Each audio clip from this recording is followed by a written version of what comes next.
badly drawn boy there. Silent Sigh. Is that the one with the duck? Yes, very good.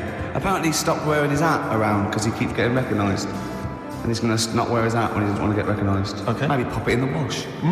Be careful. Let's just have a kind of a light cold rinse. Yeah, light cold rinse, soak it, right, because it's woolen, right, and then just leave it out on a towel, or, maybe near the immersion heater. Sure. Or over a radiator, or even the sun. Radiator, is that a problem? It can cause that sort of, damaging to the fibres of the wall. He had a kid last week. Did he? Yeah.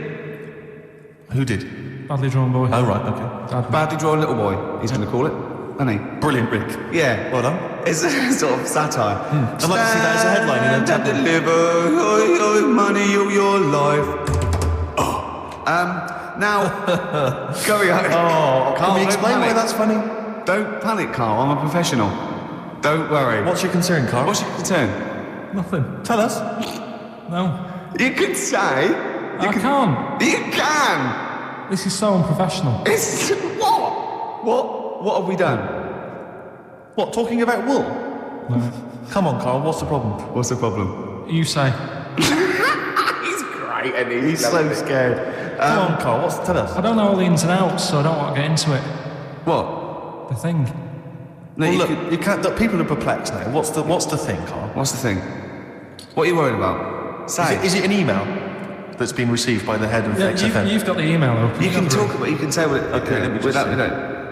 I don't understand it. Please know that under a ruling at the Old Bailey, any reference to Adamant's state of mental illness in any news report will constitute a breach of the ruling and therefore lead to serious action from his lawyers. That's right, and that's true. So we can't talk about that. You can play his records and sing his classic songs. Sing songs. Yeah, well, it's best just to leave it, isn't it? Yeah, but that's what Carl was a little bit worried. There's no way I was going to mention that or influence anything, and I totally agree with the law, so don't panic, Carl. That should have never been sent to you. Why? Because it's like, accidents happen. Go on then. When things like that happen, right, you've been told not to mention it. Yeah. And you're like a little kid. Yeah. And once things are in your head, Yeah. it's difficult not to mention it. I mean, when I was a kid, Yeah. right, my mum's sister Hazel Right. was seeing another bloke. It's weird because she's a lesbian now. That must have been an interesting Christmas. But anyway, she was seeing this bloke, and he looked like Ken Dodd, apparently. He looked like Ken Dodd. Looked like Ken Dodd. So people said, don't mention it because it gets on his nerves when you like meet him and you go, oh God, you look like Ken Dodd. So I said, all right, his name's Will or whatever. And I was introduced to him. First thing I said, nice to meet you, Ken. Did you do it as a joke, or did you? No, because when you know, it's like, I'm not allowed to say that. Yeah. I mustn't say that, can't. And then I saw him, I thought, Jesus, does look like him. Came out. Was it Doddy who turned her into a lesbo, do you think? Well, he wasn't a good looking bloke, so possibly. She started going out with Esther Ranson though, which is weird out of the frying pan. What was the story with the lesbianism then? How did she announce that to everyone? What age was she when she realised? Well, we're not a close family, do you know what I mean? We're not the sort of family who keeps in touch with everyone. And I think my mum called her up one Christmas and sort of said, how's the diddy men? How's Nutty Ash? And she said, oh no, I don't do that anymore. I'm knocking about with Sandra or whatever. Right. And it was like, oh, right. Not big butch Sandra with the big earrings and the skinhead. He used to live down the road from you. I don't know. He used to get Doc Martens wholesale. That's Sandra. But she had a haunted house. Go on. Who, Sandra? No, Hazel. Right. Is this before she was a lesbian or not? Before. Okay. And there was a bike in the hall and the pedals used to go back. There was a what in the hall? A bike. That's handy, isn't it? Oh, that's great. Don't worry, we won't do anything. I want to know about the haunted house. There was a bike in the hall. There was a bike in the hall and the pedals used to go backwards on their own. And also, shoes used to stick to the wall or something. Did they? Yeah. Shoes used to stick to the wall. Yeah. Okay. That sounds like That's a haunted house. a household. Yeah. Oh dear. Brilliant. Maybe she should clean the walls.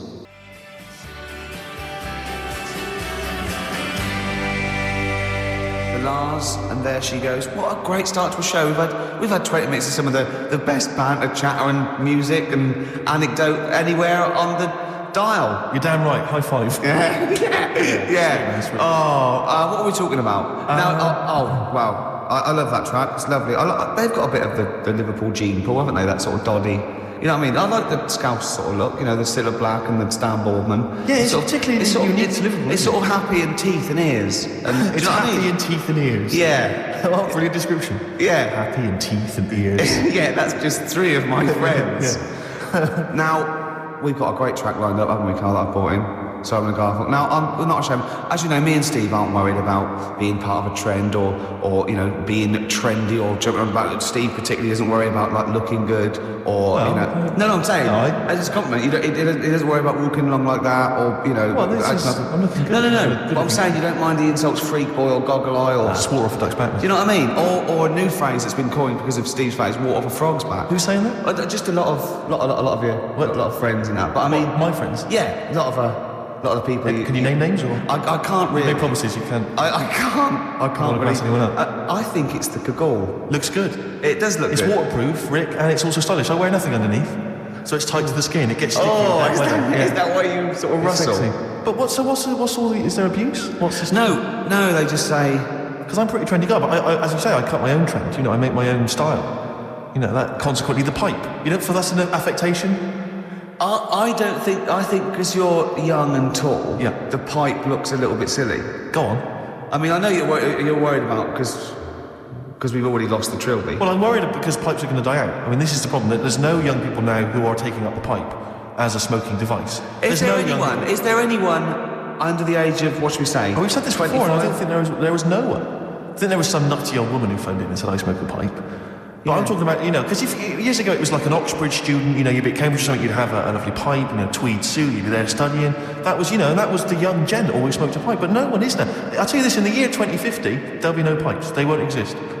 Well, I think all drugs like nicotine and alcohol will be banned, and we won't be allowed to think our own thoughts. We'll have to live in the sewers like eating rat burgers. That's true enough, won't we? Yeah. And it will have to download our memories or something. Oh probably. God! And but I'll be a rebel, Rick. I'll just be down there listening to jazz. No, you won't. Yeah. You'll just have a little chip in the back, and you'll be going out with a big fat man with a big toga on, and you'll be touching him.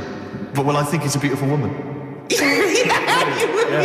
And I'll be fighting with the Rebel Underground. No, you won't. I will. No. I will. I'll be dead, won't I? You'll be dead, yeah. I'll be dead, yeah. In 2050, you will. I'll be dead. Unless because obviously you're becoming quite wealthy now. You're becoming a very rich man, obviously, from all your, you know, celebrity endorsements. I'll have my brain put into a robot. Exactly. Made of titanium, and I'll have it, Would you be cryogenically frozen if you could do it? I would, but I'd leave myself out on a towel. Right. Never, because if you do it too quickly, there is shrinkage. You've got to be careful. Did you read in the paper this week? This is true. Apparently, the world's oldest man, who's 113, lives in some little part of Japan. Sure. Like little island in Japan. But apparently, the world's oldest woman also lives in exactly the same place. Now, I don't know if she's since died, but she lived in the same place as well. Do you not think there's something suspicious going on there? I mean, isn't that a bit eerie? I'm thinking, have you ever seen them together? And have you ever found lipstick in his bag? I think that'll be one and the same. I wonder if it's something like, you know, what brought Godzilla back? There's some kind of...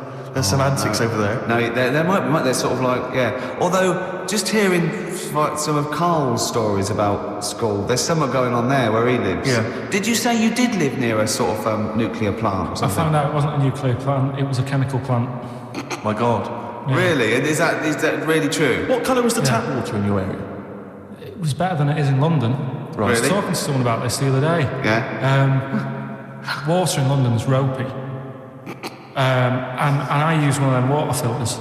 Do you really? And the guy down in the office was saying it's a waste of time though, because they only work for a couple of waters, like you fill your jug twice, and then the water's going through the same muck, isn't it? That's true enough. But if it's not getting through, it's not getting through.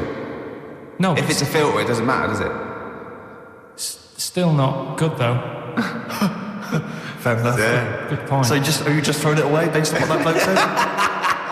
Did he sell you another one that he had on him? Did a better updated model? Yeah. Did he have a suit and a... When you say, like, he works here, was he actually hanging around outside? Yeah. Did he have a suitcase with a cart? Lots of these in? Yeah. Oh, dear. So just go back to insults briefly. Go on. You know, you're saying... Oh, no, see, that's... Goofy, that's not fair. No, because that's what he said, it's in my head. What do you mean he said? When did he say that? No, I mean... When did you call me goofy? No, he didn't. He said about what's in my head. Hey, no, when it's... Come off it. Don't Who's start. calling me goofy? No. I'm not even goofy. Goggle-eyed's fair enough. Yeah, but you can sort your Lanky. account, I can't. What do you mean how can I sort my look out? I'm not even goofy. That's not fair. You've got the proper features. What? Just needs sorting out a bit. I can't help it if my hair's not good.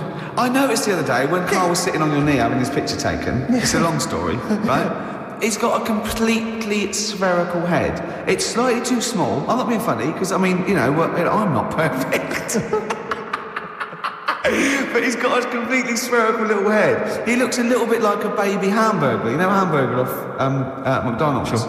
He looks like a little baby hamburger. And it's sort of quite put upon. Suzanne thinks I look like that thing in that Dulux advert. Do you know when the woman pulls the head off that? That little plasticine morph type. And then they make a new head for it. And it's like a little head. Really? And that's your girlfriend saying it. I know. Anyway, listen, let's get back to business here. This is a great track. It's America by Simon and Garfunkel. This is where I started saying we don't care about being trendy and all that. That was it.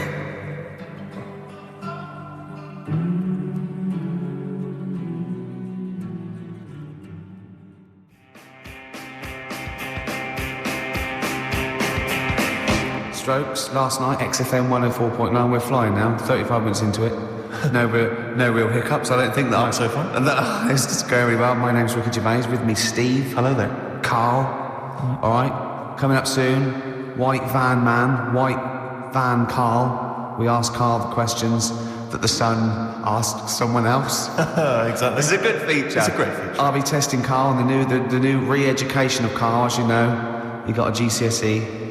So that's one in it. In history, it was the last heavy sort of one, yeah. No. And so Winston Churchill. We're going on to more sort of metaphorical and metaphysical sort of pursuits, aren't we? Not that book. Yeah, that's the Aesop's Can't read Fables. that in a week. You don't have to read it. Right. Just choose the ones about the foxes eating penguins. You'll like that. Steve, over to you.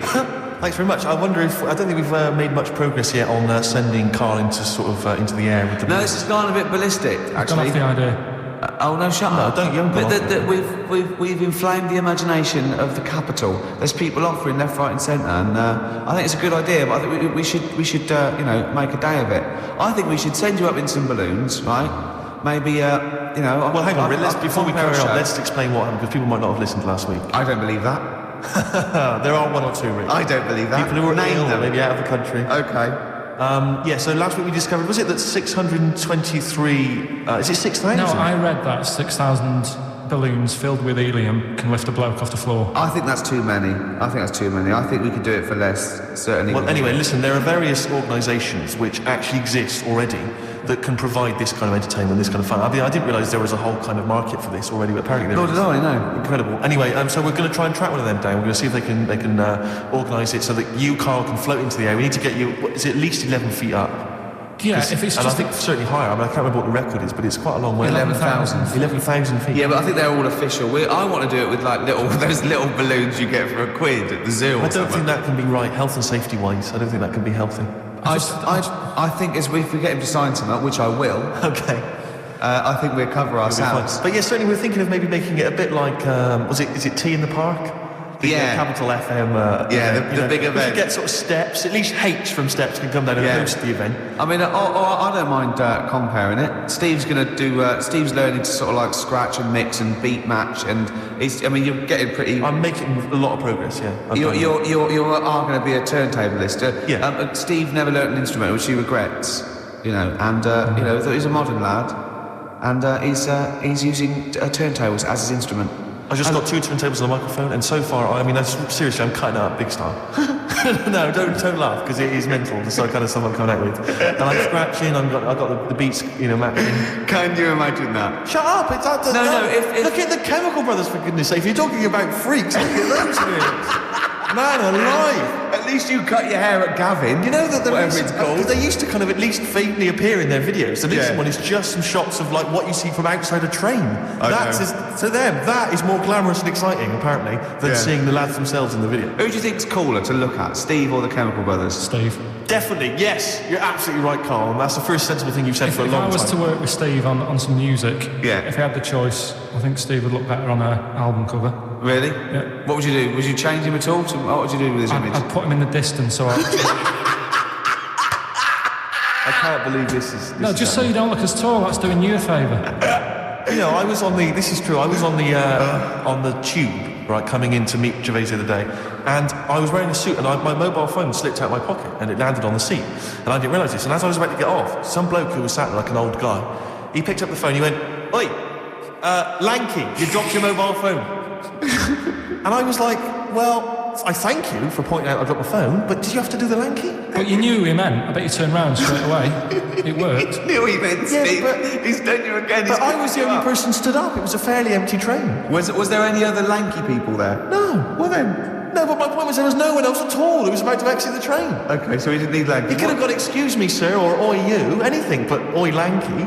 I know. It's that thing, though, isn't it? That's what I'm talking about. You say the thing that you don't want to say. It's like me with Ken Dodd and Will. I think he wanted to say this. Oh, well. I think he took pleasure in it. I think he went, that bloke's lanky. I shouldn't say that. Yeah, I should. Oi, lanky. What's he You dropped gonna your phone. Yeah. Do you want your phone back or not? Well, this balloon thing, anyway, it's got a bit out of hand. Why is it got out of hand? What are you No, worried it's about? funny. I just want to. I want to sort of like tie them all to the back of your belt. So as you go up there, you sort of tip forward slightly, so you're going up slightly upside down. We could paint some advertising on your bald head. Oh, that'd be great. Yeah, we'll do that, Lanky. That'd be great. No, I mean, last week it was just a bit of fun about going like, just lifting my feet off the ground. No. And that's a big difference to what it's got now. No, okay, I'll tell you what, we'll do 100 feet in the air and I'll hold on to the rope. But we'll do it at Wembley Arena and we'll sell tickets. But it'll be for charity, Carl. It'll be for charity. No, we'll have lots of underprivileged kids coming along to see It's it, just got out of hand. It's like, I like karaoke, but I wouldn't want to go on Stars in Their Eyes. Sure. And it's got out of hand. That's how it's grown too big. I don't. Who would you do if you were on Stars in the Eyes? I'd do that. Moby? That Jack the Knife song. I love Jack the Knife. Old Mac Heath. That one, yeah? Is Mac the Knife? That's what I do. But which You do a hip hop version. but which of the many singers would you impersonate? You can't. It's not the song, is it? It's the singer. You could do Jimmy Somerville, I think, quite well. Yeah, Somerville. You. Moby. Did Morph bring out a I single? don't think Morph did. Didn't he? No, I'm not sure. Sure, didn't he have a theme tune? Did Morph? Phone in if you think Morph. Morph didn't speak, Rick. Let Didn't him he? sing. Morph hardly had any features. True. Right.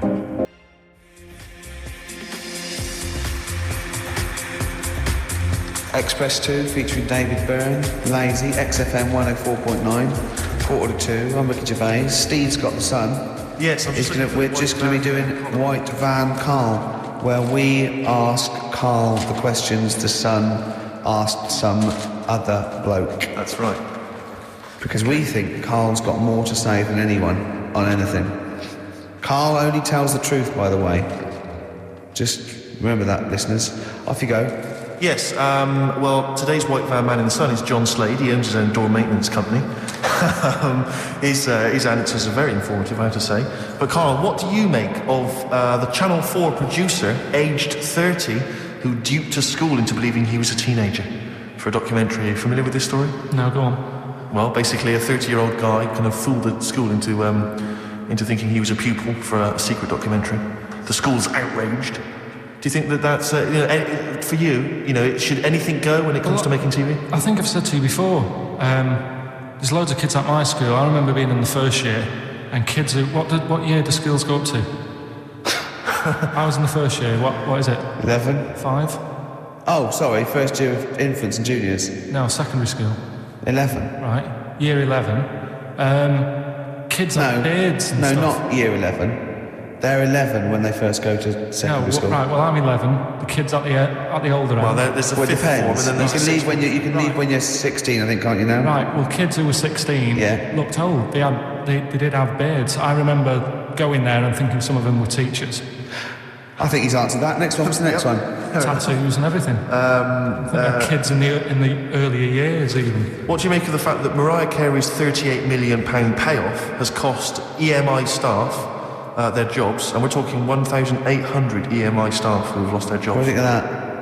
Yeah, I mean, is that silly money, Mariah Carey, on 38 million? she doesn't need that much. She doesn't think that much. She has to dress nice, though. It's not her fault. I'd say it's bad business. Okay. Because EMI, did you say? Yes.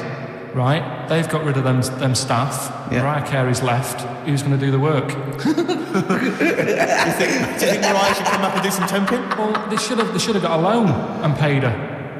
Okay. Do you know what I mean? Vicious circle, that.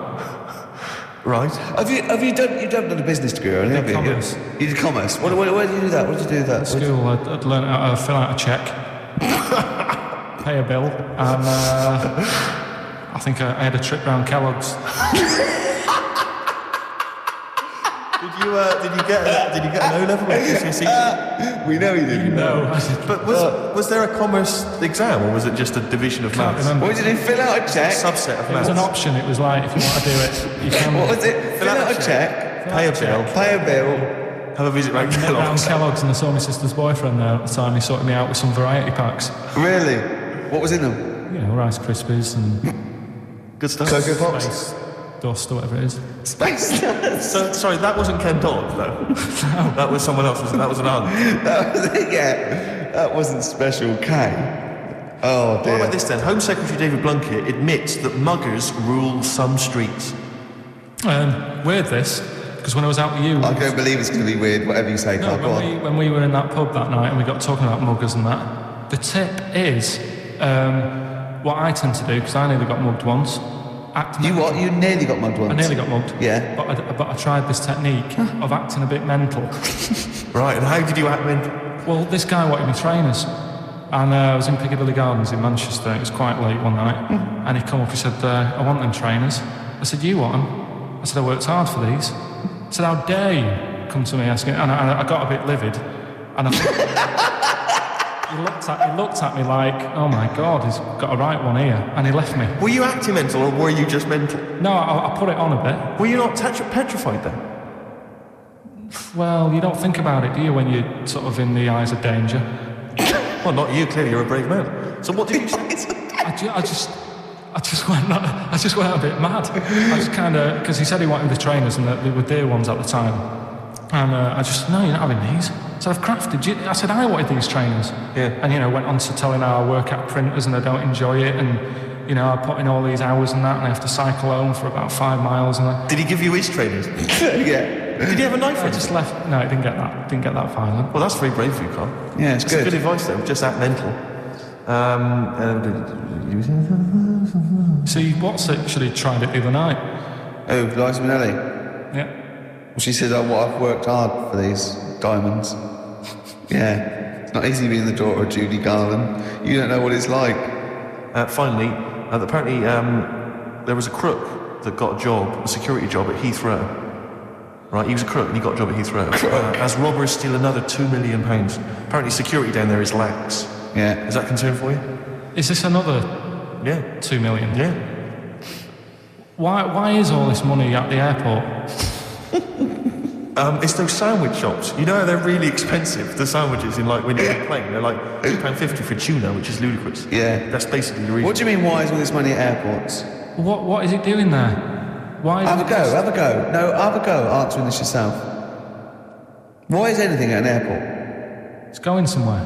Or coming in from somewhere? Yeah, but money, you can sort it out through the bank, like phone banks and that. Have you done commerce? You know a lot about paying bills and writing out checks. Oh, yeah. Tell us about Kellogg's.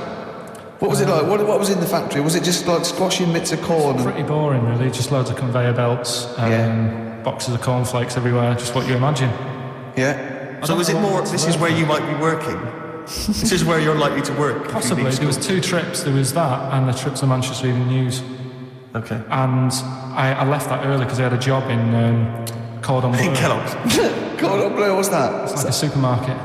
Yeah? And I had to leave the trip early, and the teacher went mad saying they thought I'd got lost on the, in the building and stuff. What, you didn't tell anyone? No, because it was like day 2 of working in this supermarket, and I couldn't be late. I thought by the time I explain where I've got to go and everything, I'll be even later. Sure. So I just left, and then apparently they were searching the building and everything for me. Oh, I where? was stuck in a printer. Don't know. Stuck in a printer? What was the printer's name? You worked at a supermarket called Cordon Bleu. Cordon Bleu! Brilliant. That's great, isn't it? It's rubbish. Oh. Got sacked. You had What did you get sacked for? Messing about in a back in the car park round the back. Yeah. Right, there was a grid, and all the concrete had gone funny. So when it rains, you got like a big lake. Oh yeah. Right? And I got in. Do you know those big metal trolleys you get to like put all the food in whilst? Oh yeah. I got in one of them and pushed myself out into this lake. Of cement? No, water. it was full of water because it'd been right, raining. And I got stuck in the middle, right? And the boss was like, "Where's Karl? He's meant to be doing, facing up the beans." I was like, And you were stranded in a lake. So someone said, "Oh, I saw him messing about out the back." He came out and saw me stuck in the middle of this lake in a trolley, and he said, "Get back in." I said, Would you say no? I'm filming sharks. I said, "It's too deep. I can't get out. You'll have to pass me something." And he said, "I'm not passing you nothing." He said, "You can get out of there and walk through it." I said, "I'm not. I've got my trainers on, probably the same ones." Yeah, you've risked your life for them. Yeah. I said, "I'm not getting these wet." I said, "What are you going to do?" I said, "I'm going to wait for the water to go down the grid." He said, "The grid's blocked. Now get out or you're sacked." I said, "Well, I'm not getting out." He said, "Right, you're sacked." So you were sacked. How long did you have to wait for the water to go down the grid? In the end, I did get bored, and I sort of did a bit of a leap and a jump and got 1 foot wet. How long were you waiting? About half an hour. Just think of it. Just think. I mean, how did he get himself into that situation? That's fantastic. Should we play a record? Oh, definitely. That's a joy. Oh, you're an absolute pleasure. More White Van Man next time on the show. Electric Soft Parade. I keep trying to get the album for free from you, Karl. You've not sorted me out yet. I have to rely on other people to give me different copies. No, of I did different try. tracks. I'll keep trying. Please do. This is one called There's a Silence, Electric Soft Parade.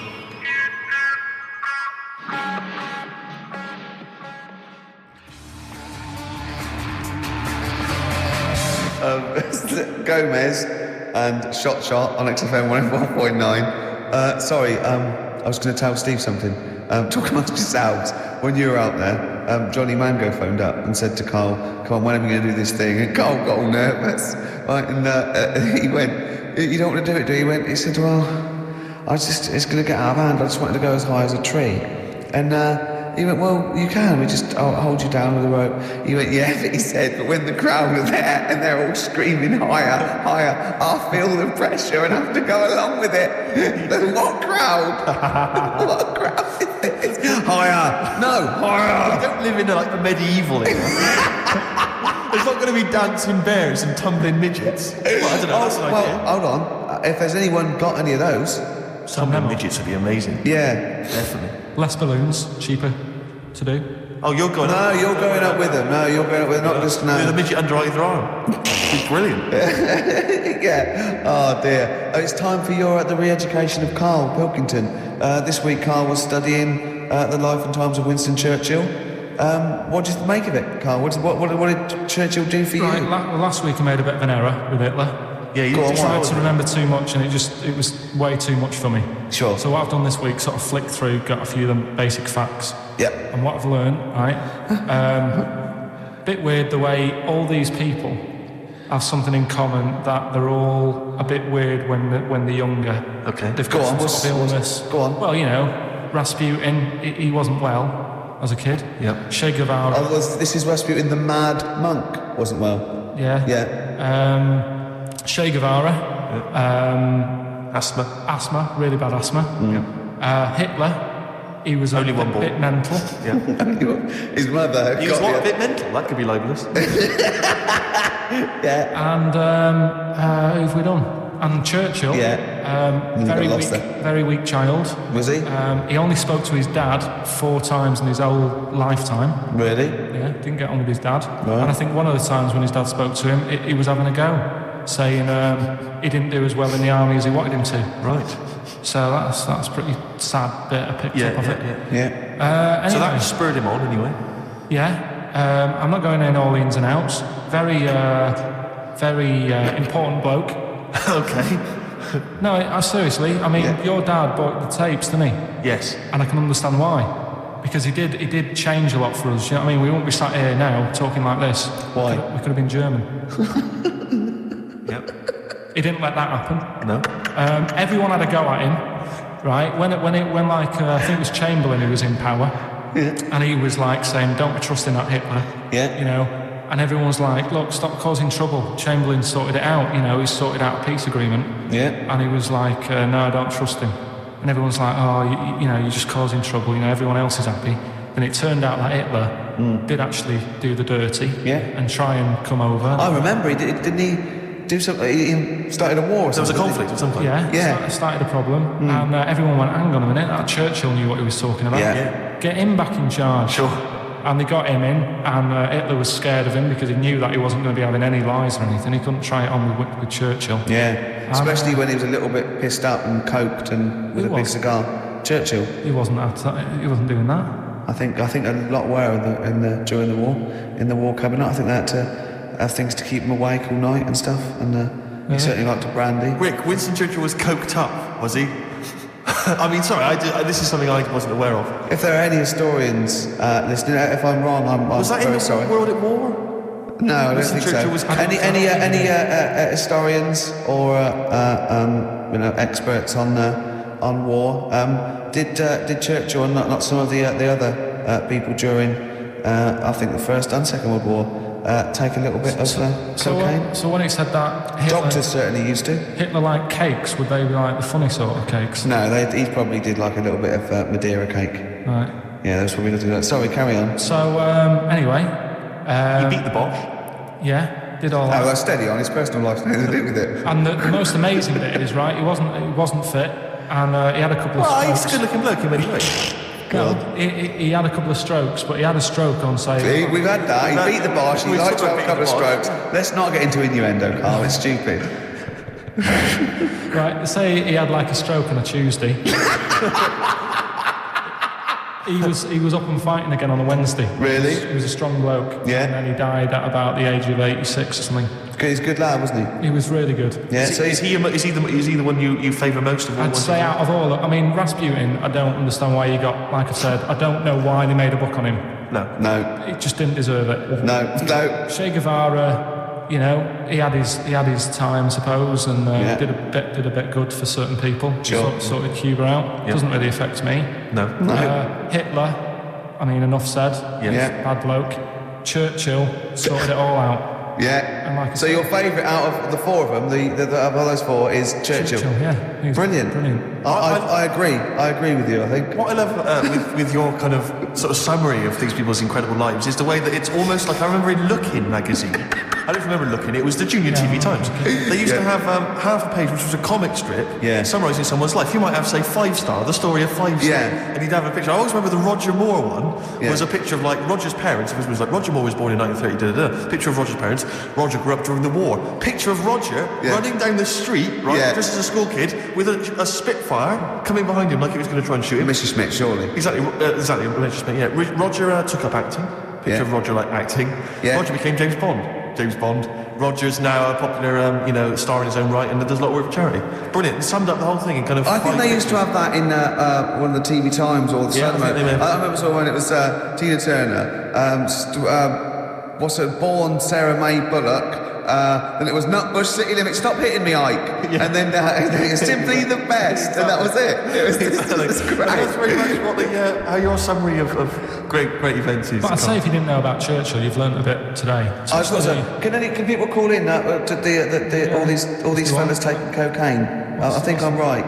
It's 08700 800 1234. Yeah. Give us a call, XFM 104.9. Did Winston Churchill and various other dignitaries take coke during the war? During the war, saying up for the war effort, the emergency summits and meetings. I think it was. I think it's been documented. I could be wrong, and let me tell you now, it's not happening today.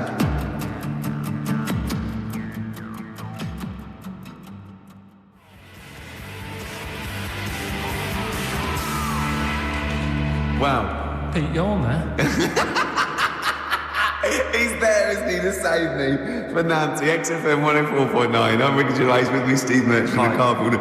I'm getting excited now because we've had loads of calls and emails, not only backing me up, but going a little bit further. Apparently, Johnny Mango called in again. He's become our sort of official researcher on this show. There is evidence that Queen Victoria in Balmoral, with a young house guest, Winston Churchill, used to consume cocaine-filled lozenges. So, there you go. Also, MDMA was a precursor of sort of ecstasy, a derivative, and that was big in the day, giving soldiers, a little pick-me-up So it's not so mad, is it? It sort of Winston makes Churchill sense taking cocaine, because is he it? was into his speeches and that, and they say that coke gives you sort of, you know, the balls to stand up and say like. Not that that's a good thing. And No, it's not. No. Definitely not. No. Right? But it apparently makes you confident, doesn't it? So you can stand up and say, you know, we're going to fight them on the beaches. Yeah. And all that, and sound like you mean it. That's exactly, yeah. When he was sort of like, you know, a little bit pissed up with his cigar on, coked off his tits, he wanted to fight.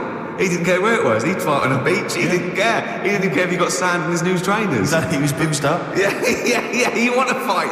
Yeah. That's why he was coming hard. He was very much, you got to think of him as the Liam Gallagher of his day. Yeah. Oh dear. Are we allowed to talk about this? I mean, I don't mean in terms of referencing drugs, but are we allowed to, is this like libelous to Winston Churchill? One, you can't libel the dead. Yeah, but two, is that only in America? I'm asking, and we're not saying, you know. Two, I think you're probably going to do also a fair comment. Three, we say we were joking. Yeah. Four, it's a satire. Yeah. Five, we love him. Five, we're not condoning drugs in any way. Six, this is Dermot O'Leary's show. I didn't have a go at him anyway. That was all right. If there's any law against Rasputin, we might be in trouble. Law against you did willfully Raspute. Yeah. All over you the did airways. slag off Russia's Greatest Love Machine. Yeah. You didn't shoot him till he was dead, did you? Oh, put some poison into his I'll tell you this, if wine. there's any other historical questions that people want answered, then we're the men. Because really, with the three of us, our knowledge of the fact that the Hindenburg was filled with helium, Yeah. the kind of coke habits and various drug habits of Britain's most famous political leader, we've got the answers to all of it. Einstein. Go on. I found out in the week that he didn't talk till he was 6. See, it's all these people who are weird. Churchill couldn't read, could he, till he was about 8 or 9? Really? Yeah. So, there you go. He got a D in history, apparently, GCSE. Just one better. No, but Karl called me in the week, and he was a little bit stressed. He's had a bad week now. He got stressed about Hitler and Churchill, and I said, well, we're chill out a little bit, and I'll teach him something a little bit cosier. And I said, like, what about animals? No, you know, not frightening other animals. You're interested in animals, aren't you? Yeah. You know, and he went, all right then. And then he went, okay, here's a question for you, Heather. So there's 3 animals without ears. He said, and I've told you one. And I went, well, that's the snake, because he was talking about the snake. I went, hold on, Carl, there's loads of animals without ears. He went, there's not, there's 3. I went, there's loads. I said, jellyfish, worms, single-cell protozoa, peripherous. But he went, oh, what are you talking about? What are you talking about? Animals, proper animals. I went, they are animals. He went, no, proper animals. And I went, do you mean mammals? He went, what are you on about? I said, are these animals, have they got legs and are they fur-bearing, right? And he went, one is. They've got legs. I went, I don't know, I give up. He went, right, the turtle. I went, right, yeah. And he went, and the bumblebee. He said, that's the one with fur. That's the one with fur. The one, what are you thinking? What is in your head, Carl? Which has got the most fur, a bee or a turtle? It's not fur. What is it? Well, it's you know. He's done you there, Gervais. Pseudo hairs, isn't it? It's like it's a hair. It's a keratin thing. It's not like we have, like mammals grow fur. Do you know what I mean? Yeah. He's not convinced. When we say like fur, mammals are warm-blooded creatures. Yeah. Often, usually placental. There's a few exceptions, right? That give their milk to their young, nurture their young, and they have fur. Have you heard about oysters? Oysters. They 1 minute they're a man, then they're a woman, then they're a man again. Like Eddie Izzard. Now that's libelous. He's a transvestite, could I say? He's not a transsexual. Let's say that straight away. I'm retracting that. Right, go on then. Give us some more facts. No, I've got you Aesop's Fables. No, but you had some more facts you told me that were dead good. I just wondered if Steve knew them. What? What do you want to know? The ones that you read out to me. You had one about the spiky thing. Go on. Porcupine. Give me a clue. How many spikes has a porcupine got? Don't know. How many was it? I think it was about 10,000. But these aren't the most interesting facts, are they? It's all right. It's all right, though, isn't it? Yeah. And he went, but how can they say that? You could say that, we've got a certain amount of hairs in our head. I went 100,000 average. He went, yeah, but I haven't. So how do we know that that porcupine that they've counted is the same for all of them? Might have had alopecia. yeah, he might be a particularly hairy one. You know what I mean? Right, you've got to learn. Do you know what a fable is? I'll try to explain briefly. Do you know what a fable is? I've got a rough idea. Okay, it's a thing that uses sort of metaphor, analogy, just to explain sort of morals. I mean, they're very old for a start, and it's all. I'll give you an example of one. A quick one. Oh, the one about the dog with two bones. He goes to a dog's got a bone. He sees a reflection in the lake, and he thinks, "Oh, that dog's got a nice bone.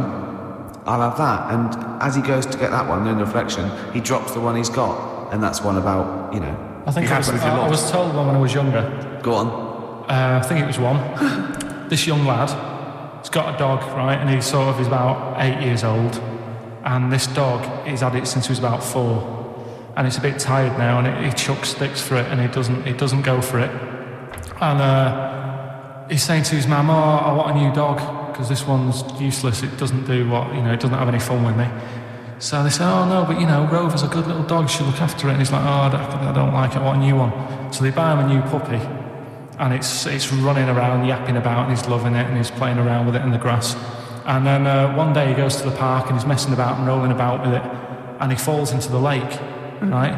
And the little puppy's like yapping at him. And he's going, help me, the little dog's yapping. And then the old dog comes and gets his collar and it pulls him out of the lake. And he goes, "Oh God, why did I forget about you? You're the better dog." And he loved that one again rather than the puppy. I got a feeling that was Lassie. Yeah, that was an episode of Lassie. What's the moral? What's the moral there, Carl? What's that telling? What's that explaining through analogy? Sort of, don't forget the old. So look after old people. I remember there was one I heard once about a young boy who got trapped in a lake inside a cage. But he loved his trainers so much. He loved his trainers so much he wasn't going to get them wet. But even though he had to get out there, and even though he thought that was the important thing because it's material value, he actually drowned, and the trainers were no good to him then. It's not so bad.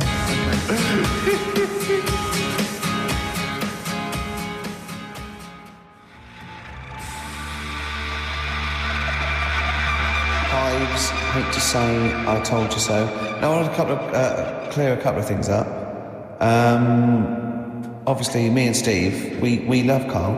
This is the things we give Carl to read and talk about. It's not to embarrass him or stress him out at all. We genuinely like his view of the world. Yep. In fact, we did an interview yesterday with a bloke from the Standard who really liked the show and said, "Do you like Carl?" She take the piss out of him a lot. We just like to say, we love Carl. I said to that bloke, it's like I've got a new kitten. I can't wait to get in and see his little face on Saturdays, didn't I? Yes.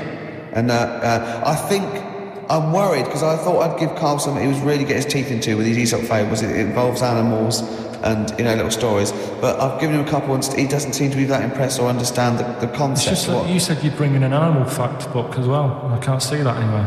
No. Well, you can only read one book at a time, can't you? Why didn't you bring the other one in first? Well, it's big. I've got to work my way up to it. Sometimes I'll probably have to get a cab because it's a bit big. Now listen, I'll give this one. This is an easy one. Now just think just what it means. They're not that hidden. They're not that cryptic. Just think what this means, okay? Okay. When the hares addressed a public meeting and claimed that all should have fair shares, the lions answered, "A good speech, hairy feet, but it lacks claws and teeth such as we have."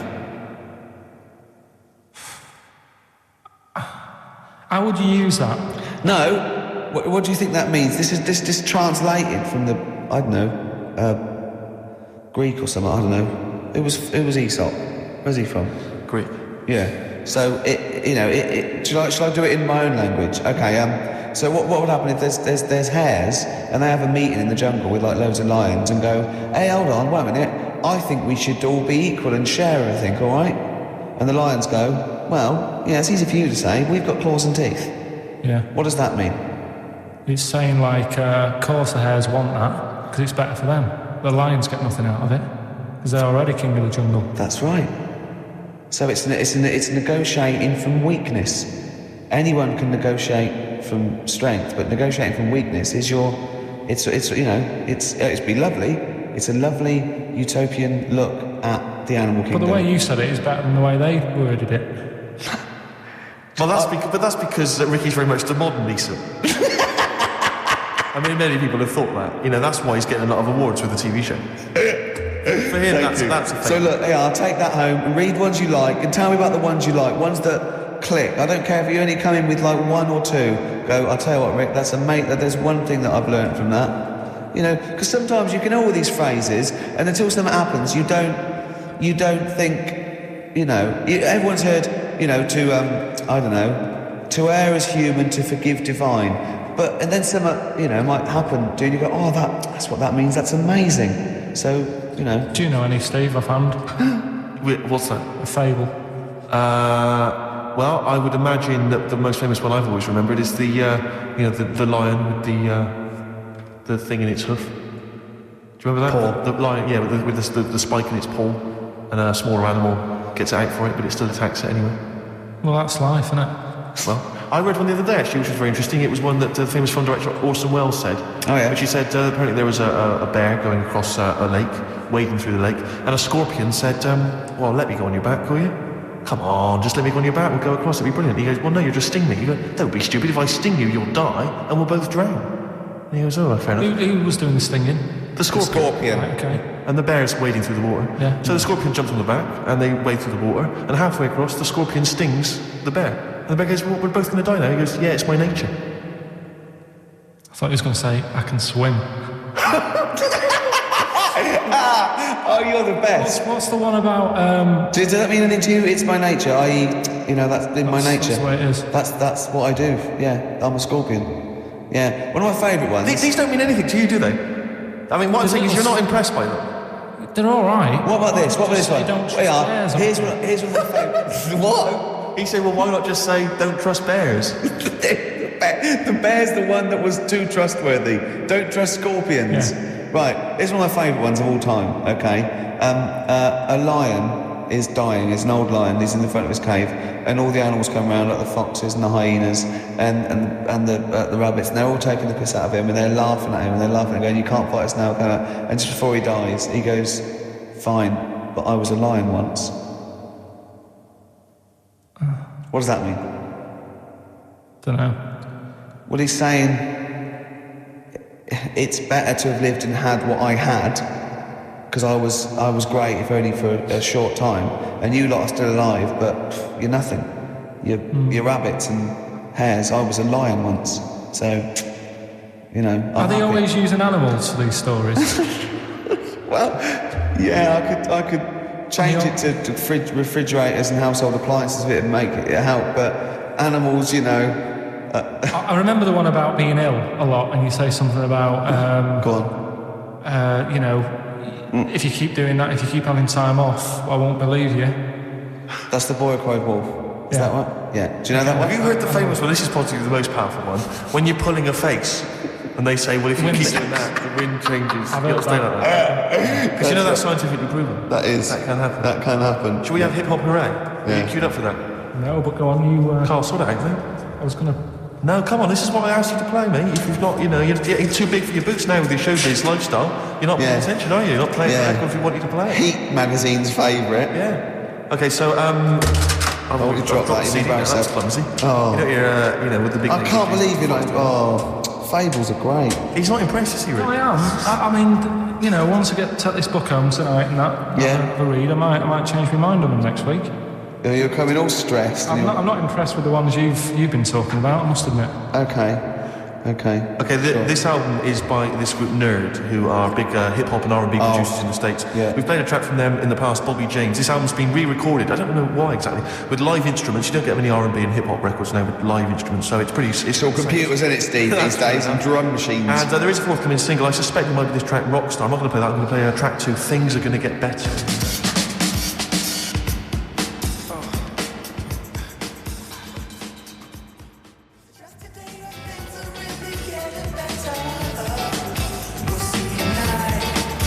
Rick. I believe it's generally acknowledged now that I broke Princess Superstar on this show, and she's since had a successful single and album. I'm trying to do the same here with Nerd. In Search Of is the name of the album. Released on April the 8th, or should I say re-released. Some of us had it a while back, Rick, you may recall. They've obviously worked as hip-hop remixers and producers with Jay-Z, with P. Diddy, with Khalees, ODB. Khalees features on the album. That was called Things Are Getting Better, and it's dynamite. It's worth getting. I've been trying to break Bob Dylan, haven't I? And Radiohead and all those.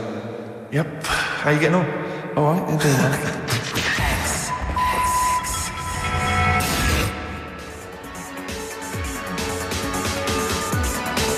New Order, here to stay. Sadly, we're not here to stay, Steve. We've only got about 10 more minutes. That's true enough. Yeah? Well, I think that's just time for some interesting facts that Johnny Mango, our researcher from loosecontrol.com, has emailed us.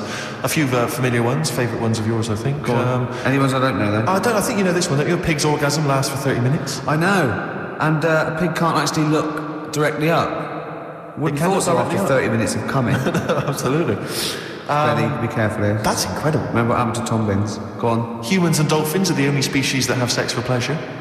Bonobos do as well. They've rediscovered, which is a bonobo. A chimpanzee, like a chimpanzee. Right. So, yeah. So it's 3 now. Can't believe dolphins are getting. They're 3. They're all at it now. Dolphins getting all at it. Yeah. Polar bears are left-handed. Yeah. True. Yeah. I don't quite know how they work that out. Did they give them spelling tests? Writing tests? Oh yeah, they probably just do it. It's probably the paw they use to hide up the black nose during a hunt. Of course. Yeah. Of course. Some lions mate over 50 times a day. Yeah, not every day of the year. Okay, they don't do that every day. No. Okay, because again, I'm worried. No. It's like, I didn't think that dolphins... What day of the year do you do it 50 times? What is it? It's coming up to it. It's April, isn't it? You'd like to get out there. I have a special day, yeah. Yeah. Maybe we could coincide that with the balloon event. It would just be me quietly humping in the corner. Volunteers, welcome to email now, you know. And all the proceeds go to charity. If you are a desperate lioness. Exactly. Yeah. Butterflies taste with their feet. I didn't know that. Interesting. I didn't know that. That is interesting. But they don't eat much, do they? Because they only live a day. Good point. They wouldn't need to eat. An ostrich's eye is bigger than its brain. Yeah, I knew that. Yeah. That's extraordinary. That is, yeah. And the... But Carl, how big are your eyes?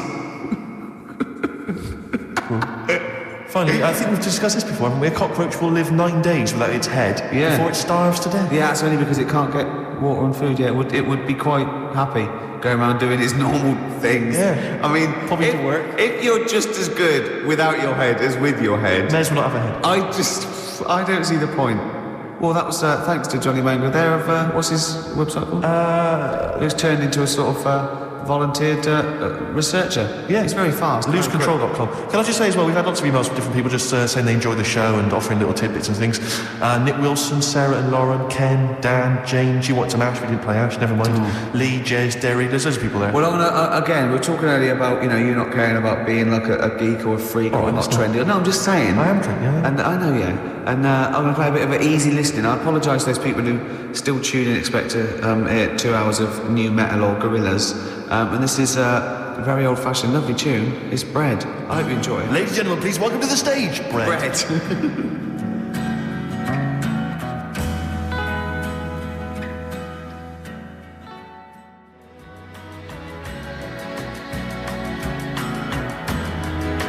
Bread. Make It With You. Great track, isn't it? It is a good track. You can't argue with that. I think Bread defies slightly my test, don't they? The ladies and gentlemen, please welcome to the stage. Because Bread is a pretty awful name, and yet obviously they were very successful. They were pretty big. I think they, You're not confused with the sitcom. I'm afraid I often do. I always associate the two, and that's never a good thing. Yeah. Game's getting hard. Because someone's dealing you a losing card. Was that recorded by Bread? I think so, the cast of, I think so, yeah. Right. Win it, the game, something like that, yeah. Bread. Bread.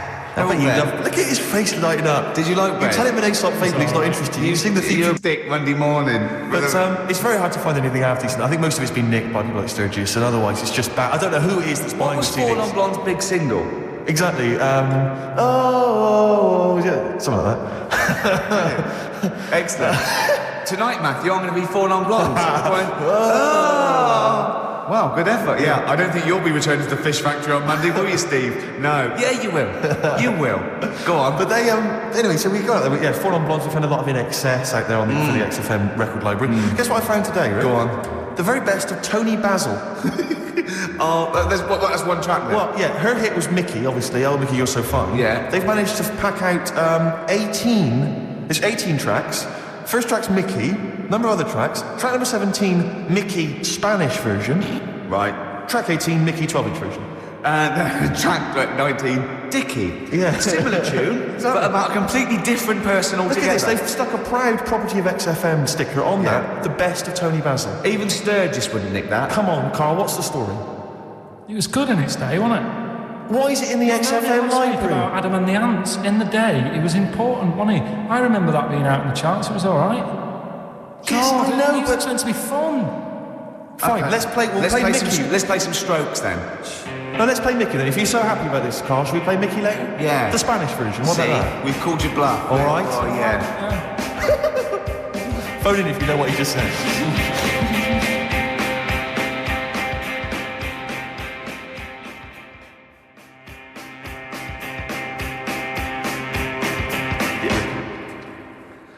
This is Strokes, and last night we just had a call, didn't we, from Johnny Mango. Oh, yeah, Johnny Mango, yeah. Yeah, old the Mankster.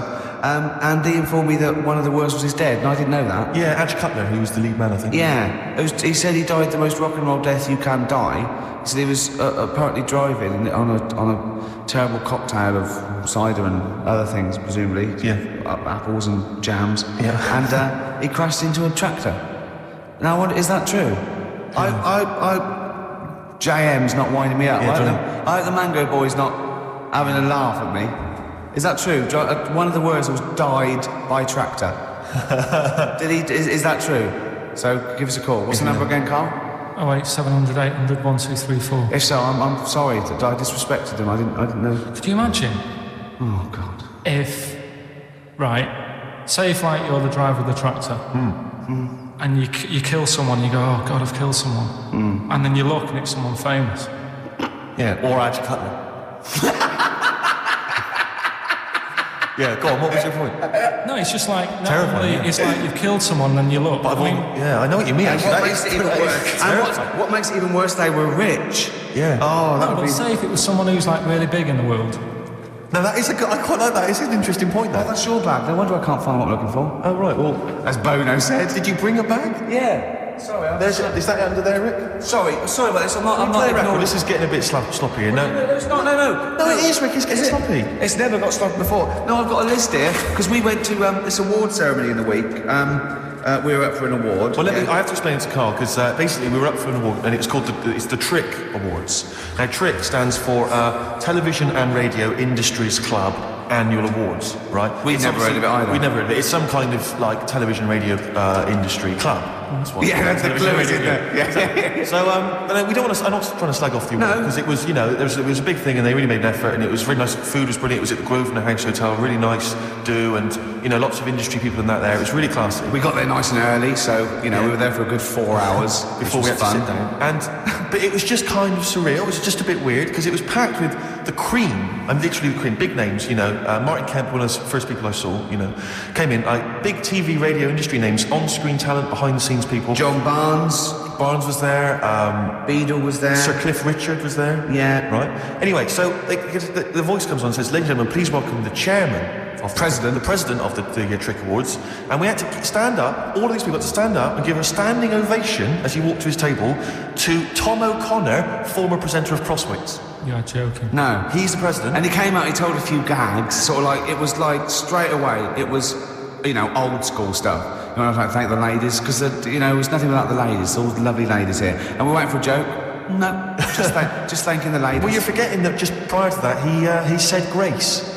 Oh, he said grace. Before we ate. Right. It was me, Steve, and Ash, our producer, the little disabled fella, right? And he's there in his wheelchair, and there's me and Steve. We're standing up during By the way, can I grace. just stop you there? Go on. Saw someone in the week and Sorry, did we bore you?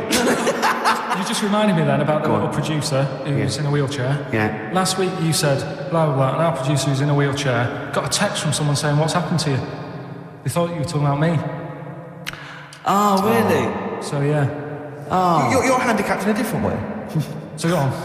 And Tom O'Connor, he said, thank you, God, for... We thought this was a joke initially. We thought it was going to be like a kind of cheeky gag. That's why we were laughing out loud. That's why we were laughing raucously.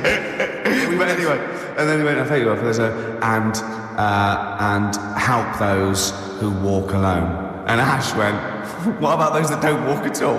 He said, I've never been left out of grace before. So, but we had to like, kind of like bowed our heads slightly, you know. And did we say amen? I know that we were sort of, a lot of people did. I'm pretty sure. Cliff, I think, probably chimed in there. Yeah, and he sang it. Yeah, exactly. So, like Mariah Carey. So anyway, but before, again, you see, what Ricky's forgotten is before Tom took to the stage, this guy walks up there. I don't know who he is. Says there's a lot of people here this afternoon. You know, it's a wonderful event, but of course there's a load of celebrities as well. He said, "Thank you for all the celebrities that have turned up." And then he went, table 77, Mr. Russ Abbott. We all round of applause. Can we have the spotlight there? Russ Abbott, by the way, smoking a pipe. Absolutely, he looked like a bit like Barrett Holmes, this hilarious Sherlock Holmes character. Then he went, table 107, the cast of Bad Girls. Clap. We'll have to clap. And then he went, table 5, Alice Beer. Clap. Slightly smaller clapping. Yeah. And it's just like, and I thought, well, when is this going to... He went through every single celebrity in the room. And there were about, 100. Table 53, John Inman, everyone. It's John Inman. Round of applause. And, table 70, Mr. Simon Cowell. Boo. Yeah, there was booing there. And they all booed him. That was nice. Yeah, there was a joke, ironic booing, I think. Did they cheer for Foxy? Was he on the table? No, we didn't see Foxy. Foxy wasn't there. He was doing his show. When they went up, they won an award, Cowell and Waterman and Chapman. Table 43, Peter Sissons, everyone. Peter Sissons. Went through every single name. Ricky got so paranoid they might mention him that we kind of legged it upstairs and were watching from the balcony as they shone the spotlight on our table. Empty chairs. Empty. That was particularly fun. But then at the end, Sir Cliff got up there, right? Because Sir Cliff was giving out the Lifetime Achievement Award, right? He gets up, he gives a speech, he goes, this is a personal friend of mine, a 7 days a week friend. Lifetime Achievement Award goes to Mrs. Gloria Hunniford. Right? We immediately start thinking, what exactly were her lifetime achievements? I think living that long. That's pretty much it. I don't know what it is she's done, Gloria Hunniford. What she does. I don't exactly, I know she's done a Radio 2 show, I don't think that's... We're not dissing her, we're not dissing anyone. Good luck we're not taking the mick out of anyone, but anyway, it was just a strange event. But Gloria got taken unawares by this and started to ad-lib a speech, right? And I swear to God, about 12 minutes in, she was telling us how, and I can tell you now if you're interested, her lovely daughter Karen is currently in Australia, is partly work, is partly a holiday, Carl, and she's having a whale of a time, but she's not spoken to her for ages. And then she went, actually she's been there for a long time. Yeah. And it's like, I was supposed to go, she doesn't call, you do that, you get a blue Peter, and this is how she... We thought she was going to get photos out maybe, start showing it. It was a nice event, and everyone there, Henry Coop was there. So Henry it was so good because every single element as well was sponsored by someone. Yeah. And I was looking at the menu, I've got the programme here, and the menu, right, the pudding is sponsored by Electrolux. Yeah. I don't know if you've ever had a pudding sponsored by Electrolux. I was sponsored by Zanussi. When everyone was doing the prayers, did you look at them with their eyes shut? like you did at school? What do you mean? Well, when you had Did you look at someone with your eyes shut? No, like you'd do that. You'd do your hands together. Yeah. And you sort of look at people with their eyes shut and think that's what they look like when they're sleeping. Play record. Didn't you ever do that?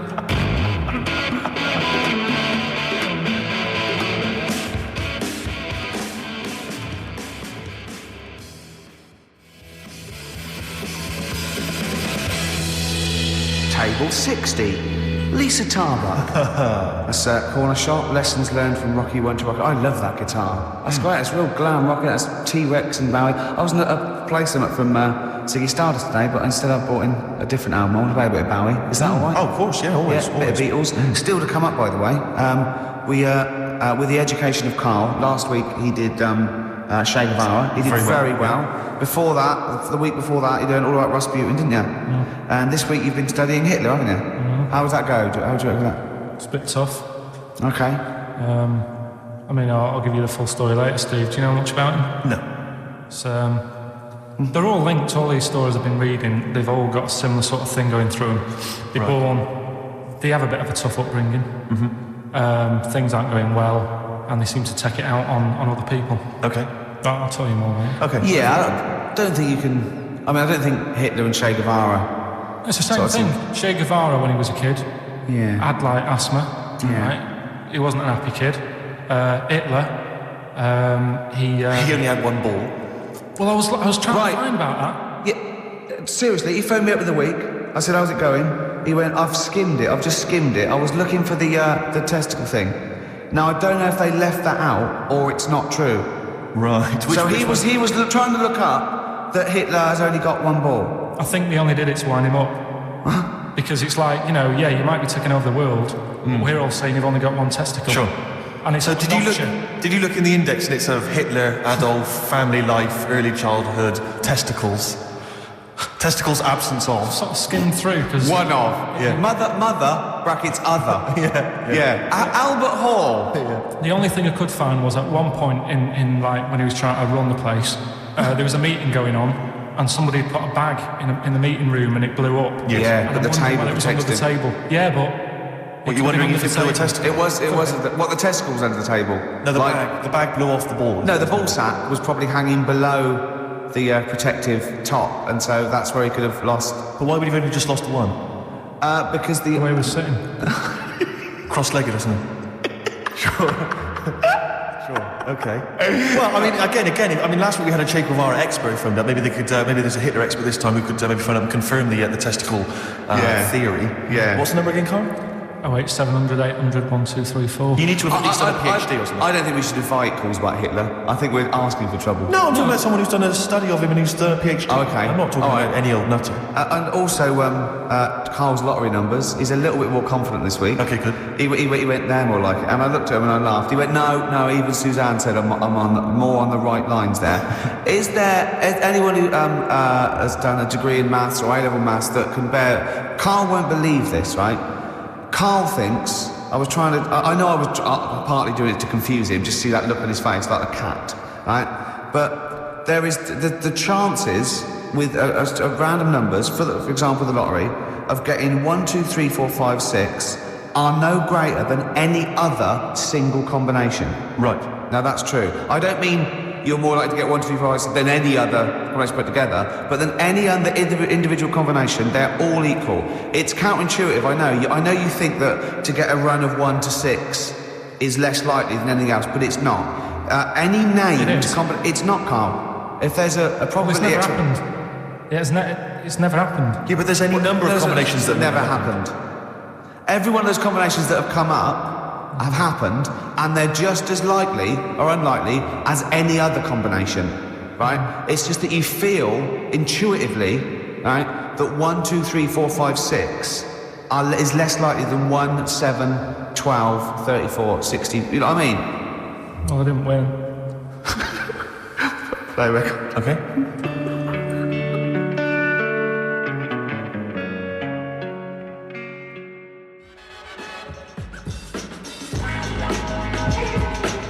Wu-Tang Clan, Uzi, on XFM 104.9. Well, here we are, the day before St Patrick's Day. Oh, hooray! Brilliant. Guinness, etc. I hate English people, I should say, who are obsessed with celebrating St Patrick's Day. You know, crazy. It's like Chris Evans used to rave on about it. We're going to Dublin, we're going to get drunk. Wow. It's like, it means nothing. I think XFM just did that, to be honest. Well, yeah, exactly. Just as bad. Careful, they are our employers. You don't want to annoy them. What would we do without this? Oh, that's true. Yeah, have an enjoyable Saturday. No, this is my favourite 2 hours. You like this, don't you? No, I don't know. We can't do this through May and June. No, we'll be gone. We've got to record the second series of The Office. What are we going to do, Karl? What are you going to do on a Saturday? Host the show yourself? Doing it on my own. You are not. Are you seriously thinking of it? Have they It's made you everything you... Why would you not think about it? Because I've been there, done that. Next challenge, please. Oh dear. Do you know what St Patrick did? Why he was revered as a saint and everything? What was he famous for in Ireland? He rid Ireland of something. I don't know, but I bet he started off with something odd happening in his life. What, you think he had asthma or something as a kid? We all do. And he took it out on what, though? What did he do? Exactly, he took it out on something. What did he do? What did he rid Ireland of? St Patrick. St. Patrick. This is why we're going to get crazy and drunk tomorrow. This is why we're also happy to celebrate his anniversary or whatever it is we're celebrating. That's why we have a crack. Yeah, this is why we don't bother to celebrate, the birthdays of James Joyce, one of the great novelists of this century, or Samuel Beckett, one of the great playwrights. We actually celebrate this man, St. Patrick, the man who did what? Don't diss him. He did a good job of it as well, because there's none there now. There are none of these in Ireland. So he rid Ireland of something. Come on, Carl, think of something. Just give us an answer. What's the He first went thing? round on a horse whacking them. He went on a horse whacking them. Yeah. What was it, Carl? What did he rid Ireland of? Went on a horse. Foxes. I don't know. No, you're on the right lines. On the right lines. There's an animal. Oh. Bears. Yes, it was. Yes, it was. Yeah, wow. It was snakes. Right. And there are no snakes. No. He rid Ireland of all the snakes. Yeah. Who did it here then? Because there isn't that many. Well, I think he had a stab at it over here as well, but got tired and went back. Yeah. That's why there's just a few snakes here. Is Is it true that there are no snakes in Ireland? I think it is. I think if someone called it... And what is there any historical evidence for St. Patrick ridding them of... I mean, how did he do it? Was it like the Pied Piper? See, I'm not convinced that he did go around killing snakes, but there are no snakes in Ireland, and that's... Yeah. I don't know the ins and outs. If someone knows the ins and outs, we had a few probability experts and statisticians and maths graduates confirming that indeed I was correct, that the probability of 1 to 6 in a row is no more or less likely than any other single combination in a totally random selection of balls. Which brings us back to Hitler, doesn't it? Because he only had one, didn't he?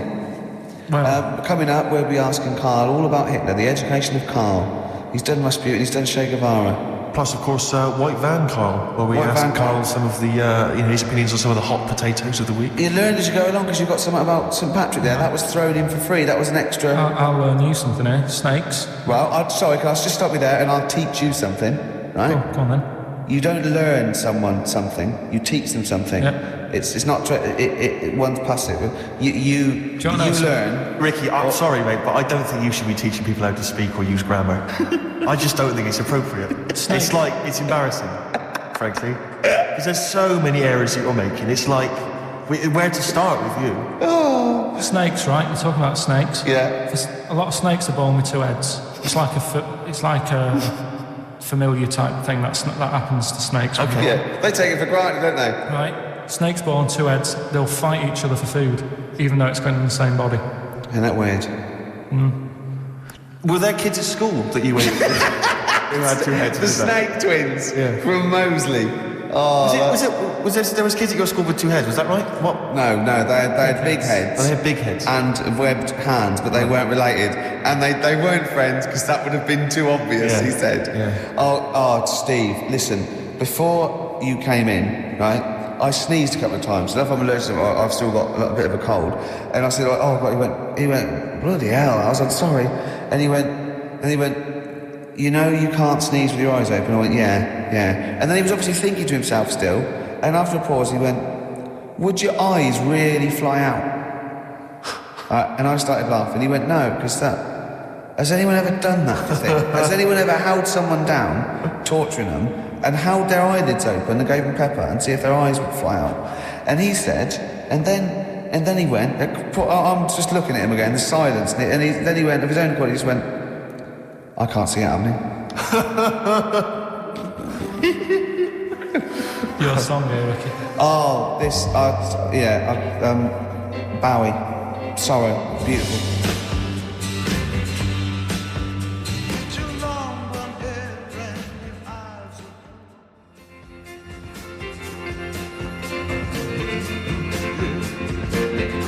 Sorrow by David Bowie. I got that on a compilation today, but I think it's originally off the Pin-Ups album, the one we did all the covers, because he didn't write that, did he? That's the one with him and Twiggy on the front cover, isn't it? Right. I haven't had that for ages. I haven't got that. So, Sorry, you lost me. I don't know what you're talking about. Are you reading a book there? No, I was just reading the brochure there, the programme, if you will, for the Television and Radio Industries Club Awards that we went to. Incidentally, we lost. We lost to Linda Green. Yeah, we didn't win an award.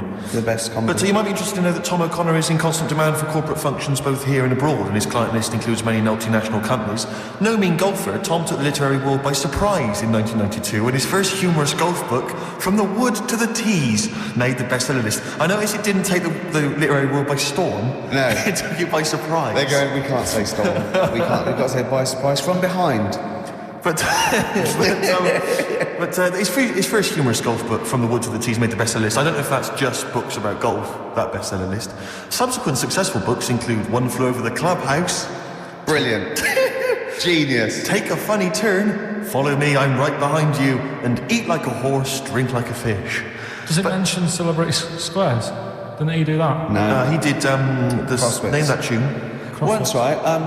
It's Crosswits. Do you remember Crosswits? It was from the 80s. It was like a crossword game show. It was often with Kate Copstick. But I saw one, right? It was on Challenge TV being repeated. And no, Andy Crane. Remember Andy Crane? Yeah. He was the link man, and he went, coming up next, Tom O'Connor with Crosswits with, well, in my opinion, one of the best Crosswits players of all time, John Junkin. Who's your favourite Crosswits player? It's got to be Junkin for me as well. But Copstick was Barry all right. Cryer's bloody good. Cryer was good. I watched Call My Bluff in the week. Is this with Toxic and it was quite good. I quite enjoyed I it. imagine you could get on there if you want. I used to watch it with what's his name? Famer. Yeah. Famer. Yeah. Oh, that's great. You're brilliant impressions, because obviously while Bowie was playing, you were doing your infamous Bowie impression, which is the best one you do, actually. Well, that's just because Carl said, you know what, he said, I'd love to go out for a drink with David Bowie. Of all the people that come in here for sessions, I think he's really good in. And I said, I think he'd like you as well. That's all. And I just went, hello, Carl. You're strange. You're alien. It interests me. Myself and Ian, I'd like to put you on the... Yeah, I just imagine you and Bowie in a pub somewhere. Isn't that pretty much the same impression you do when you do Ian Camfield? No. Ian Camfield's more like that. But not on air. On air, he's sort of like this sort of eloquent 40-year-old Capital DJ. Yeah. And, but when you talk to him in the studio, he's slowly turning into Tommy Vance, isn't he?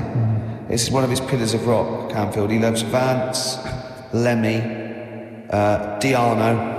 If we run out of material later in the show, which is likely, considering we're now talking about we ran out of it at 1:05. Exactly. But could I maybe just sort of interview you as David Bowie? Yeah, in a sort of humorous sketch. Yeah, that would be fantastic. Maybe it could be the idea that what if like David Bowie was a cab driver? What would he say? What was some of the funny things he would say? We saw that. What was that in when it said Dead Ringers coming up? If you've ever wondered what did you see this? Dead Ringers is this impressionist show. They did it's on Radio 4 and they did a TV version. That's all right. What did you make of it? I like it. It was all right. No, it was just that the write-up in the Radio Times, the Radio Times said, ever wondered what it would be like if Robbie Williams was singing George Formby, or what would it be like if there was an animal hospital was hosted by Anne Robinson. Yeah. I have wondered. Were those two sketches on there last night? Yeah. What were they like? You are the weakest dog. Skink. No, what was it? It was something like they had to vote off an animal to die or something. It was something like that. Yeah. It was. This is right. flagging. Quick, do your Bowie again.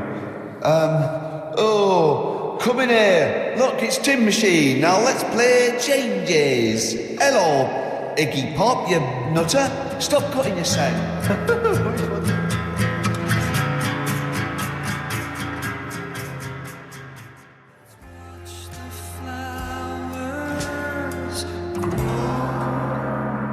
Travis, Flowers in the Window on XFM 104.9, 2 o'clock, halfway through.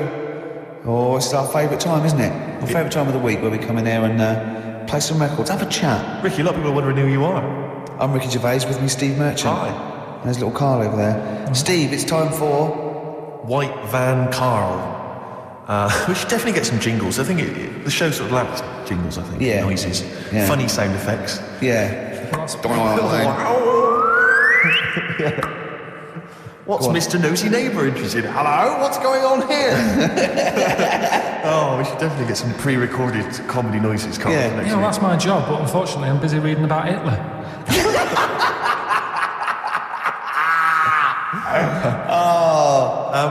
For those that don't No, not familiar with this feature. Basically, The Sun runs a white van man column where it asks just people who, every men and women, their views on news stories from the week, and we decided we'd just ask Karl his opinion on some of the same issues. This week... Not like us to rip off another idea and just use it for our own... No, but this time, The white van man in The Sun this week is Herbie Crossman from Harrow, Middlesex. Herbie. And he's asked his opinion, Karl, and what's yours, on pop idol Will Young admitting he is gay. Come on, Karl. I don't understand what the big deal is, to be honest. Okay. No. Talking to different people about it, and they've said, it could affect the sales, girls won't like him anymore, which I think is rubbish. Yeah, because it finished George Michael's career, didn't it? Well, yeah, and I was thinking when I was growing up, right? And Freddie Mercury. I was into Kim Wilde, right? Sure. Now... And her kids. You're not going to tell me she's gay, right? No, but if they said, she's a leather, yeah, right? I wouldn't say, right, that's it, I'm taking kids in America back to the shop and disgusted. Sure. I liked her. Yeah. I don't think I'm ever going to meet her and marry her and that, so what does it matter? Yeah. Will Young, he's a good voice, he's gay, a lot of gay people in the world. George boy was gay, I guess. There you go. Nothing more and nothing less. Kindest guy I ever knew. So Do you Bowie? No big deal. That's one of your favourite songs, isn't it? Brilliant. Kidding of Georgie Parts 1 and 2, isn't it? Yeah. Okay, what do you make of the police protesting to Parliament over reforms? That's not the band. Before you say. Right, what's all that about? Okay, well, the police have had various kind of gripes and grumbles which they've taken to Parliament, try and get them sorted. Like what? Well, it could take ages, basically. They don't like the pointy helmets anymore. Yeah. They want flat caps. They feel that their powers are restricted. They get a lot of bad press. They're not being paid. They're under-resourced. They actually demonstrated, didn't they, outside? I think they may have done, yeah. Well, at least they're doing something about it instead of just sitting there moaning. Do you know what I mean? Okay. They're going to the top, trying to sort it out. Yeah. I admire that. Mm-hmm. Yeah. What do you make of the police generally? Are they doing a good job? They've woke me up a couple of times at about 4 in the morning when I was a kid. Right, was that because they were looking for your brother in his tank? Yeah. Did a Sherman tank just come through here? Yeah. No, my mates nicked cars and gave my name and all that. Right. Were they friends he was? Right, yeah. Okay, what do you make of fears that dumped Britney Spears, she's been dumped by her boyfriend, there's worries that she may be cracking up, Karl? You concerned? What are the signs? I'm not entirely sure. I'm just reading from this section, but I would assume that she's obviously showed signs of depression, maybe? She'll be all right. I remember, Zoe Harris, when she sort of got bored of me when I was a kid. Yeah. Get over it, don't even think about it, I know. What, and how long did it take you to get over Zoe? Harris. To be honest, right, it was like one of my first girlfriends, and she was a pain. I remember I went out with her because she wouldn't stop hassling me, right? Yeah. I remember, A good reason for falling out with her. Oh, go on I then. never talked to her, and then the bit that really got me, I thought I half liked her, and then I remember, right, we were at a school party, sort of infant school. Infant school? Right. Are you sure it wasn't junior school? Well, it's on the cusp. Yeah. Like, when you're about to leave infants and go to the next one. Yeah. And she was crying. Because You were saying, I don't think we should move in together. She was crying. She was crying. Oh, was she? Had you stolen her milk? She must have been nearly 6. Why did she grow up? She was crying because somebody had stood on a dress and put a bit of an hole in it. And I said, oh, for God's sake. I can't stand this. Oh, I just think of him. So you gave her a slap? I just think of him like 6, like with clogs and a flat cap, going slightly bald, going, for Christ's sake, woman, come on. Oh, like the pipe. That finished it because all the mates were saying, come on, Carl, she's upset. And I was like, oh, whatever. So Oh God, no! Wait a minute. What do you mean all the mates were saying, look, come on, Carl? They were 6, weren't they? yeah, but they were saying, come on, she's crying. Help her out. And, It's like, and you she's- did nothing? I don't know. She's got injured. Got a hole in her skirt. Yeah, but she was upset and you were her boyfriend. So what did you do? Tell me the story. Where were you? Work out. You were at some kind of school do. There was a hole in That's her why dress. it didn't work out, he said. Do you treat your current girlfriend in the same way? This callous disregard for someone's feelings? His current girlfriend does not tread on her dress. Did she? Oh, she didn't. So as far as you're concerned, what was her name? Sarah? Zoe Harris. You just felt like, well, if she's going to make a whinge about, a silly little hole, screw her. Yeah. You're all heart, Carl. What would you have done? I'd have gone over there and given her a lovely kiss. You wouldn't. Yes, I would. We're playing Dead Arm. Ask him another question. Okay, very final thought then. What do you say to the fact that a judge has decided that we, the general public, have a right to know about stars' flings? Basically, this is an excuse. This is basically saying, should papers be allowed to print tittle-tattle about celebrities? Oh, this is... providing it's proven true. Oh, this is something about, isn't it, of Division 1 football or something? It's definitely out of Premiership football, it's unfair. And it is true, but he's trying to keep privacy. And the judge said, well, it's not for us to censor the press over things that are true. It's up to the general public to either boycott or not, that publication. What do you think, Carl? What about all this, exposing, going through the, the bins of celebrities? It's not right, is it? But people are interested in it and buy the papers to read it. Do you know what I mean? I mean, like I said to you the other week, everyone has a go at Beckham for not being that bright. At the end of the day, it's a good footballer. It doesn't really matter what goes on off the pitch, does it? Do you know what I mean? Yeah. So, what if you were a celebrity and they sort of splashed over the front page the fact that you just, didn't care less for Zoe Harris and her torn dress? Zoe Harris is still upset. Yeah, they dug her out, The night Karl Pilkington reduced me to tears. Nah, I haven't done anything that bad. Sure. I won't be worried. Did you win the dead arm contest? No. I was thinking about that the other day. Do you think there's a chance I could get blood clots in later life? Did you play that a lot? Yeah, a hell of a lot. Did you ever do it but kind of headbutting? No. Okay, because that would have explained something. Dead arms. Sure. Any more? No, that's it, Carl. It was with people's blessing, was it? You had to give them a go? Yeah. And you played it with girls? No. Alright. Oh, the mates. Right. So you were playing dead arms while she was off dancing and getting her hole ruined? Yeah. You romantic, you. That's great.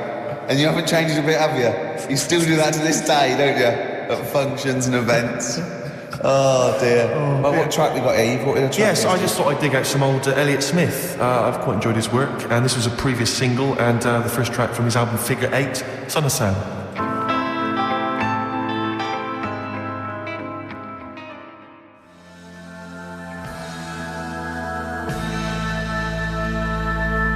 XFM 104.9. Sorry, I was going to back announce that track and just mention it was Elliott Smith and the track Son of Sam. Well, I think I'd just better ask Karl a couple of quick questions about Hitler. Then we can get on with our lives. Okay, we can tick that particular box. Yeah, put that. Yeah. Okay, Karl. Put that particular dictator to bed. It's week 3 of his education. You've nailed Rasputin and Che Guevara. I don't want to lose complete sight of those. I'll maybe ask you a couple of those in the week just to see, keep your mind on it. But Hitler, Tell us the story. What have you learned? Do you want to ask some questions? No, not really. Just sum it up in a minute. What do you think? Can't do it in a minute. Well, can I ask some questions then? Where was he born? Austria. Tell us about his early life. Right, he was a young lad. Brilliant. What in his early life? Okay. Yeah. What's the name? His mum was his dad's second cousin, which is a bit weird. Yeah. That is weird. They had 5 kids. Steve's going, yeah, it's usually first cousin where I come from.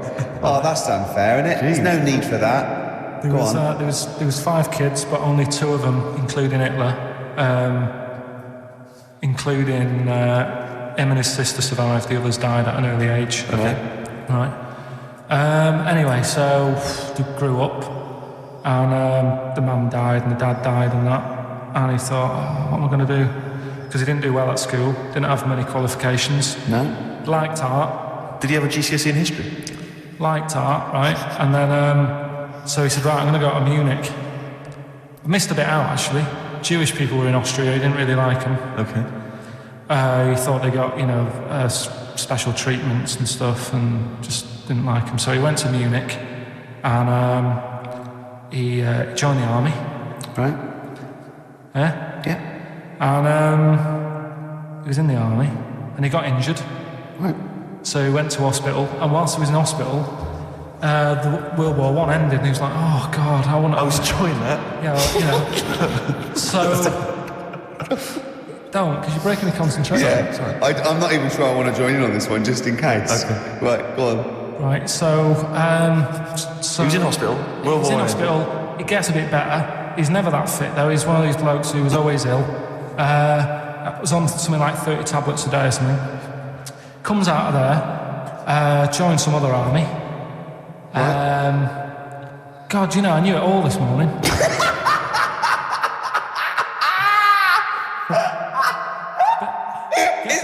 I can see it running to ground. I just see his face going, I'm not nailing the fact, am I? And joined another army, and he was Listen, let's try and help you. So Here's a good bit. I remember this bit. He thought that war to men, right, was like childbirth is to women. That's how important he thought it was. All right. Right? So it's like, you know, you fight for 9 months, and at the end of it, you own something, right? Yeah. So he goes on and all that. He's in Berlin. Yeah. And he's fighting his way through, like, you know, trying to take over countries and that. And he does he do Berlin? Does he? Sorry, wait a minute. Is he Chancellor yet? What year is it? 35? So let's skip the kind of climb to power then. He's now the dictator of Germany. Right, he's in charge, yeah. And this is when, you know, he gets his own back on the Jewish people and that, and he's got his own little armies, and he's setting fire to Jewish businesses and all this. And anyway, cut a long story short, Please do. When he came to like fighting Britain, Yeah. came a bit sort of unstuck, Yeah. right? Started fighting. Not so easy, is it, this world domination, Adolf? Britain was there. France was helping out. Yeah. Americans were helping out. Yeah. So he thought, oh God, so a bit late, but yeah, go on. He goes into a bunker in Berlin, Yeah. and it's all kicking off. Yeah. And apparently, like, Germany sort of surrenders, Yeah. says it's all over, forget it, we can't beat you. He was really annoyed with this, and he thought, oh, I can't show my face around here. So he Because it would be embarrassing. he's with his missus, who nobody knew was his wife, Right. Eva, in this bunker. Yeah. And so he said, I've had enough of this. He shoots himself. Yeah. She poisons herself. And the chauffeur buries him or something, or burns him. Right. And in all the time he was in charge, 50 million people died. So that's 1918 to 1945. Yeah. Between It felt like that. between Travis and the Red Hot Chili Peppers. Next week. That's fantastic. That's remarkable. I have to say that you sort of lost your grasp somewhere along the line, because you started off confidently, but you lost your I've had a really busy week, and last night I was like whizzing through it. Sure. And then this morning I woke up, and you know, Suzanne had been away for about 3 days, right? Yeah. I hardly spoke to her. She's been busy, I've been busy. First thing to say when I wake up, oh, just ask me some stuff on Hitler. You are romantic. Oh, that's great. That's how stressful it's getting. But I knew it all this morning. Honestly. No, but that's fine. I think you've summed up the, you know, you've done that. Right, just for a bit of balance, I've got your next week's homework. It's the same series. There's little books. There's tiny little books, just 3 inches long by 2 inches wide. crammed with so much information. Winston Churchill. There you go. You'll enjoy that. Yeah? I'm getting a bit bored now, though. This is what happened in school. Think of the listeners. Did really well in infants. Once got to secondary, lost interest. Was it the breakup between you and Harris? And Zoe. I wondered if, you spiralled into something there. Yeah, because it's like all these other, these men of history, they always had sort of things happen in their early childhood, didn't they? Maybe yours is the Zoe Harris dress incident. Well, let's just refer to it as the Zoe incident. Yeah. From now on. Yeah. Winston Churchill, the bit I left out in the Hitler story, Hitler was scared of this man. Yeah. And I can tell you something else about Winston Churchill. Go on. He said he can remember being in the womb. And he was born in a public toilet. Play a record.